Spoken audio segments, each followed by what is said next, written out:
Welcome to the garden. This is one of our floating cuttings after exactly 3 weeks. You can see this one has got a really healthy set of roots. Even though it's starting to kind of sink, I think it's done really well. So this one's ready to transplant. I think it's sinking because that styrofoam was squished. This one was the most successful. I can get it to float, and if you can't get it to float, you can actually kind of wedge it into the shot glass. I found that helpful on this one over here. This was a bit top heavy, so it kind of toppled over a few different times. But I managed to wedge it into the shot glass, and look at the roots on this one. It's just amazing. Got a little visitor.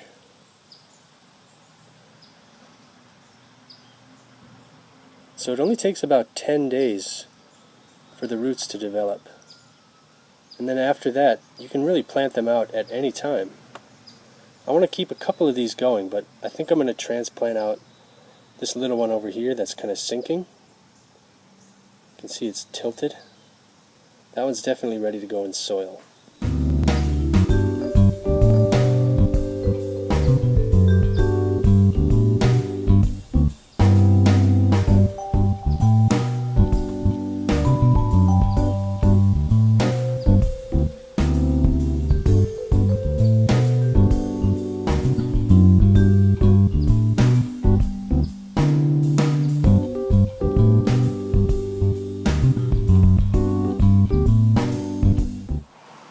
It's been exactly 10 days since we took this cutting and placed it into our shot glass. Our little buoyancy aid I think is really helping out. Some of the bottom leaves are starting to submerge. That just happens after about a week. And that's around the same time you'll actually start to see roots. These actually look really nice while they're rooting. I even tossed in a little cut flower. This is a little aster from the garden.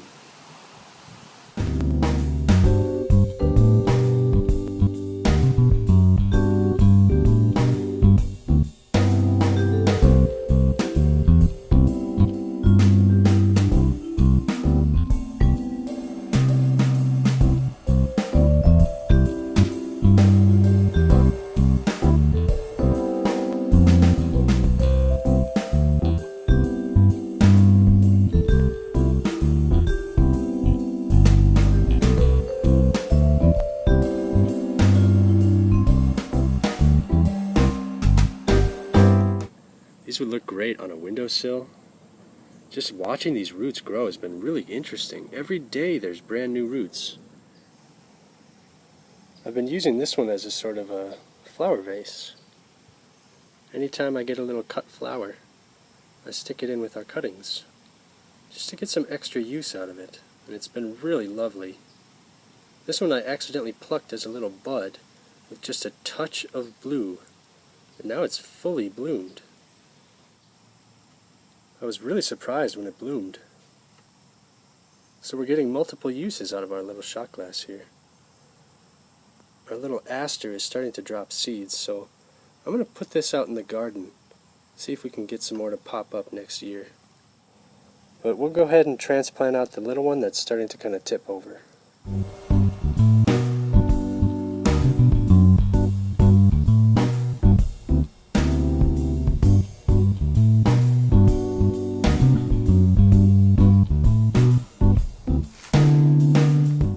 I think our little crown factory here is pretty much full. I am starting to see some new growth though. We've got new crowns forming.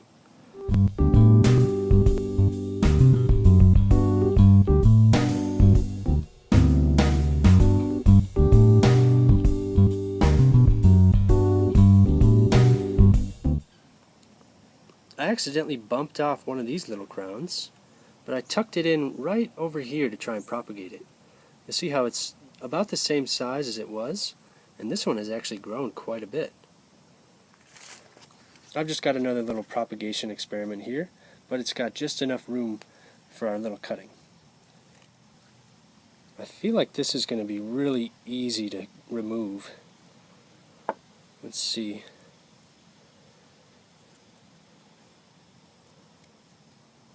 Yep, that's a breeze. Nice healthy cutting, beautiful roots. It's a little bit slippery. There's probably some algae growth on it. So it's good that we're getting it out in the soil. So if it takes any longer than 3 weeks, you might start to see some salt buildup and maybe some algae, other kind of issues of rot. So that's really nice. That'll grow up really tall. It's amazing how fast these crowns really shoot up. I'm just noticing in this container that the plants are favoring one of the crowns. They almost always sprout with 2. But notice this one is much taller than this one, and same with these, and even with these ones in the back.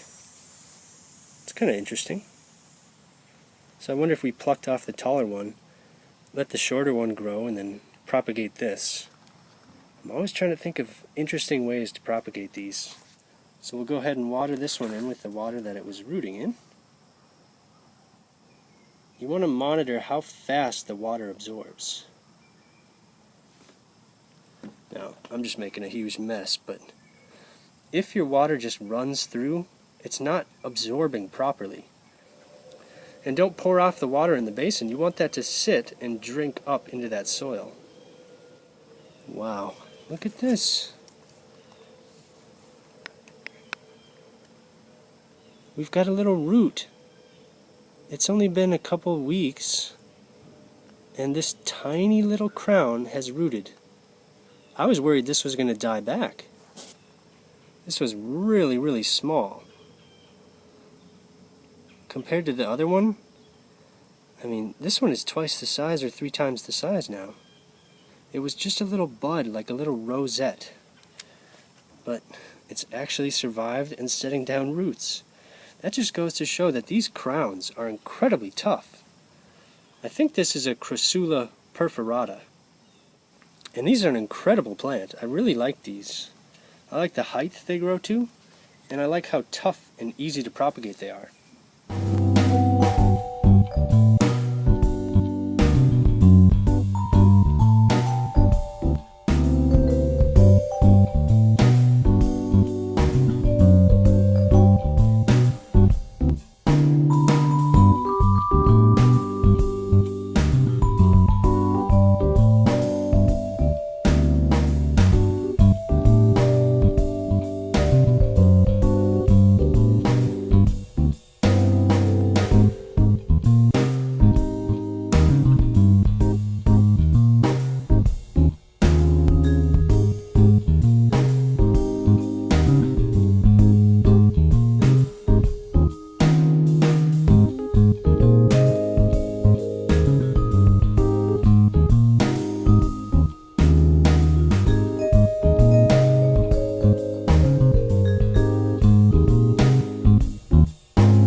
I've really enjoyed taking these floating succulent cuttings.